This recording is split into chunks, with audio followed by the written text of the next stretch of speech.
Michelle would win decisively head-to-head against Biden. The poll puts Michelle at 48% and Biden at only 36% within the Democratic Party.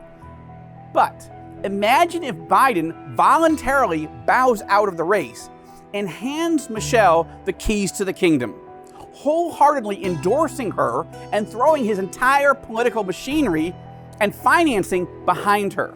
I'm not going to sugarcoat this. Joe Biden is in trouble, major trouble. Yet the biggest challenge facing him right now is not actually his multiple corruption scandals, as very serious as they are, or the increasingly likely prospect of impeachment charges on bribery coming to him from the House of Representatives, or even Hunter Biden's new indictment on federal gun charges that could put the son of the president in prison for at least 10 years. The biggest challenge facing the president right now is that most Americans don't think he's doing a good job. They don't think that he's fit for the job, and they don't want him to run again. A new Harris poll finds that 58% of Americans say they have serious doubts about whether Biden is mentally fit to continue serving as president. Fully 69%, 7 in 10 Americans, say Biden is demonstrating that he is too old and unfit to be the president. And 64% of all American voters say that Bidenomics is not working. But the closer you look at the data, the worse it gets for President Biden. A new CNN poll finds that nearly 7 in 10 Democrats and Democratic-leaning voters, fully 67% of them, don't want Biden to run again. It's not that they don't like him. It's that they worry that he can't do the job and that he'll lose to Donald Trump or to whoever the Republican nominee is. And this CNN poll, in particular, has triggered a political earthquake inside the Democratic Party.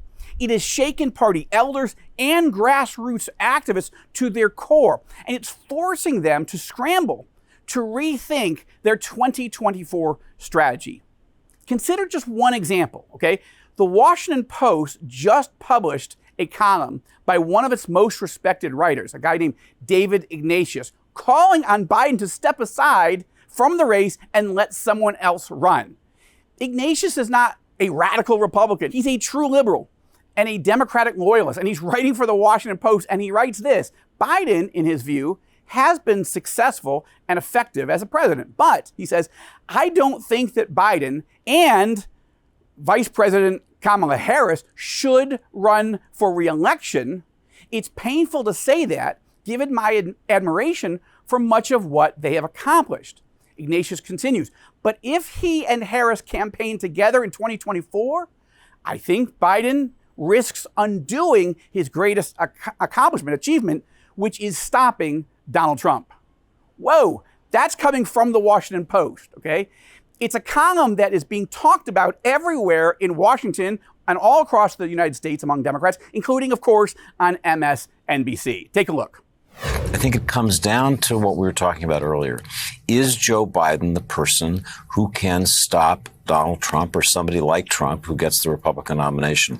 That's what he's got. He's got to look in the mirror, search his soul, and make that decision. And I wanted to raise that question. I'd like him to think that through carefully because I have my concerns. Well, and Willie, just to answer David's question, Mika and I, everybody we talk to, every political discussion, it talks a lot about Trump. But when it comes to Joe Biden, people say, man, he's too old to run, isn't he? I mean, he's not really going to run. When I say every discussion, I don't mean 99% of the discussions. Every discussion. Suddenly, a conversation that's been happening in the shadows in Democratic circles in Washington and around the country is happening in broad daylight. But as Democrats run out of time to find an alternative, who might they turn to? Many people thought it might be California Governor Gavin Newsom, but he just announced that he has no intention of running for president. Look at this clip from NBC News. I think we need to move past this notion that he's not going to run.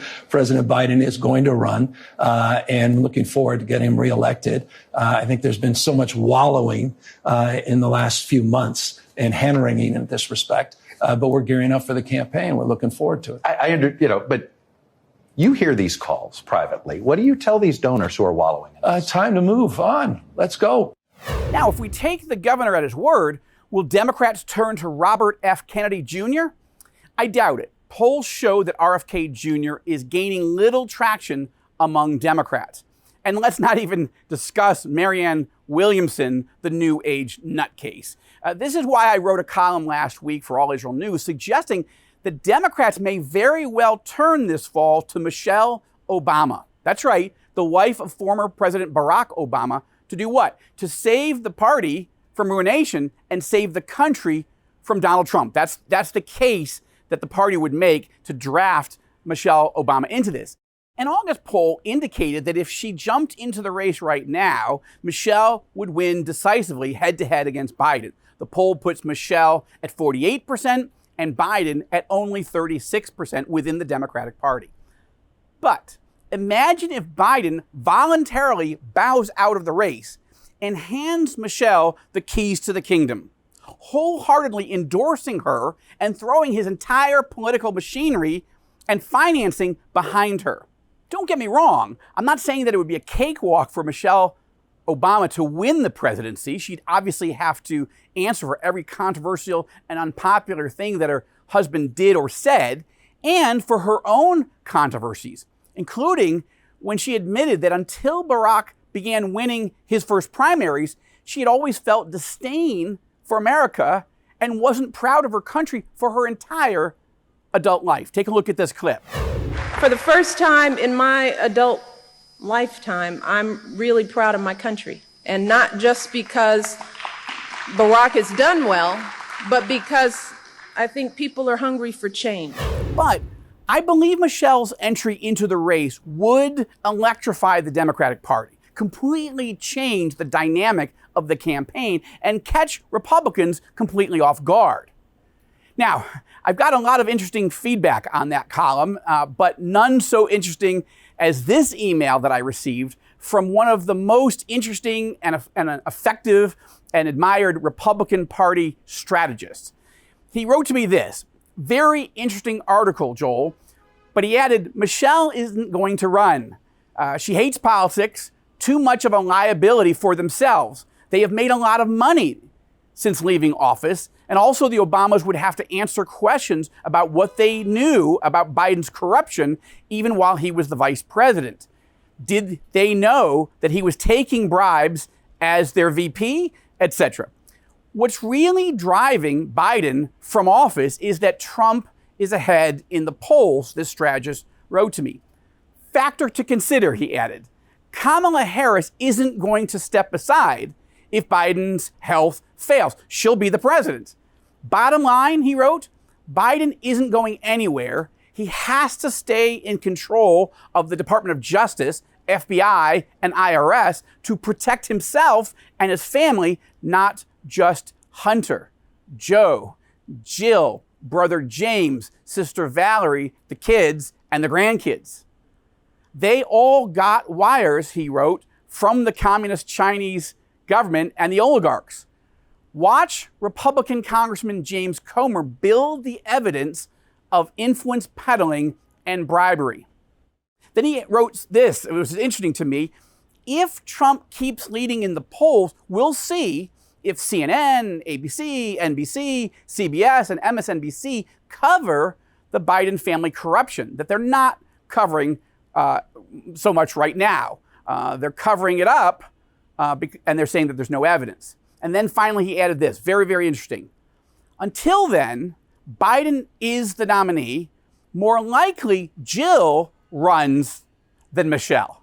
Now, I have to admit, that is not a scenario that I had considered, that Jill Biden might actually decide to enter the race and run on her husband's behalf, to run to finish her husband's legacy and protect him at the same time from the rigors of the campaign trail and the presidency that are clearly becoming too much for him.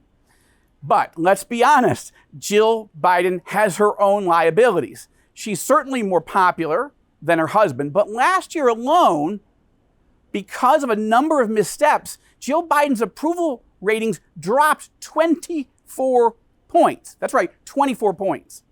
Among those missteps, Jill Biden actually told a conference of Latino and Latina Americans that they were as unique as breakfast tacos. I kid you not. But we can't get those things on our own.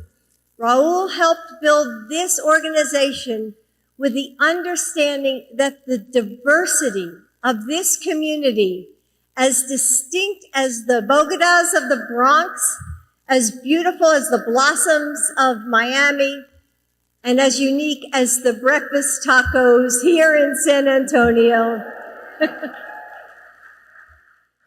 Now, as you can imagine, Jill Biden was scorched for that crazy comment. As Reuters reported, quote, the National Association of Hispanic Journalists was not impressed, saying that Biden and her speechwriters ought to better understand the complexities of our people. And then they went on to say, we are not tacos. The association said in a press release, our heritage as Latinos is shaped by a variety of diasporas, cultures, and food traditions, and should not be reduced to a stereotype, end quote, and amen. Look, I want to know what you think. Will Joe Biden run despite of his terrible poll numbers, failing health, and failing cognitive abilities? Or will Michelle Obama jump into this race this fall and try to use her star power and celebrity status to transform the conversation and the race? Or will Joe Biden try to step in and offer to run in her husband's place? I would love to hear from you. And in the meantime, stay tuned to the Rosenberg Report as we not only cover what's happening right here in Israel and the broader Middle East, but as we track the many twists and turns in the U.S. presidential campaign. It is crazy now, but mark my words, it's about to get crazier still.